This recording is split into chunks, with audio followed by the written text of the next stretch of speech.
ওয়ালের মধ্যে যে হাতের ছাপ আছে রক্ত দিয়ে ভরা। যে হত্যাকারী সে ফ্রেশ ট্রেশ হয়েছে এরকম বাথরুমে আমরা সেরকম আলামত পেয়েছি। কাজের মেয়েকে ভুলেও বিশ্বাস করা ঠিক না, সেটির আবারও প্রমাণ হলো ঢাকাতে গৃহকর্মীর দ্বারা মা মেয়ের খুনের ঘটনায়।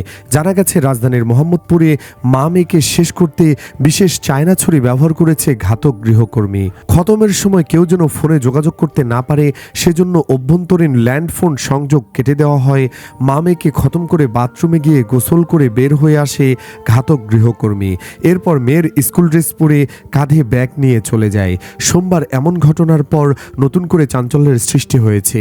এ ঘটনায় নিহত মা মালাইয়া আফরোজ ও মেয়ে নাফিসা বিনতে আজিজ দুজনের মরদেহ ময়নাতদন্ত শেষে পরিবারের কাছে হস্তান্তর করেছে পুলিশ। ঘটনাস্থল থেকে দুটি ধারালো ছুরি উদ্ধার করা হয়েছে। পুলিশ বলছে হত্যাকারী বাথরুমে গিয়ে ফ্রেশ হয়ে বের হয়েছে এমন আলামতও পাওয়া গেছে।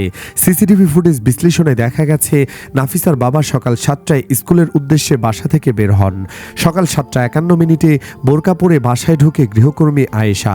ঠিক 2 ঘন্টা পর সকাল 9:35 মেয়ের স্কুল ড্রেস পরে কাঁধে স্কুল ব্যাগ নিয়ে মুখে মাস্ক লাগিয়ে বের হয়ে যায়।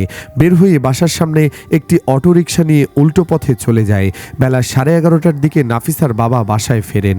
পুলিশের একটি সূত্র জানায় বাসা তল্লাশিতে বাথরুম থেকে একটি চাইনিজ সুইচ গিয়ার ও একটি ধারালো অস্ত্র পাওয়া গেছে। ধারণা করা হচ্ছে এই ছুরিগুলো দিয়ে মা মেয়েকে খতম করা হয়েছে।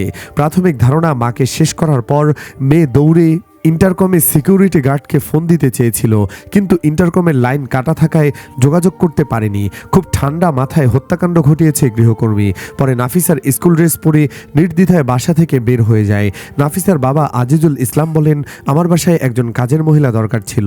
আমরা বাড়ির দারোয়ানকে বলেছিলাম কেউ কাজ করতে চাইলে এলে যেন বাসায় পাঠায়। 4 দিন আগে বোরকা পরা একটি মেয়ে কাজের জন্য এলে দারোয়ান তাকে আমাদের কাছে পাঠায়। স্ত্রী কথা বলে তাকে কাজে রাখে, তবে মেয়েটির বিস্তারিত কোনো তথ্য আমাদের কাছে ছিল না। তিনি আরো বলেন, স্ত্রীর কাছ থেকে শুনেছি মেয়েটির নাম আয়েশা, গ্রামের বাড়ি রংপুর, জেনেভা ক্যাম্পে চাচা চাচির সঙ্গে থাকে। বাবা মা আগুনে পুড়ে মারা যাওয়ার পর সে চাচা চাচির সঙ্গেই থাকে। তার শরীরেও পোড়ার ক্ষত রয়েছে, সেটি স্ত্রীকে দেখিয়েছে। দর্শক, কী কারণে গৃহকর্মী মা মেয়েকে খতম করা হয়েছে সেটি কেউ বলতে পারছে না। কী জন্য এই খুন, আপনার কি মনে হয় কমেন্ট বক্সে জানিয়ে দিন আপনার মতামত। ভিডিওটি ভালো লাগলে লাইক করুন এবং চ্যানেলটিকে সাবস্ক্রাইব করে সাথেই থাকুন। ধন্যবাদ।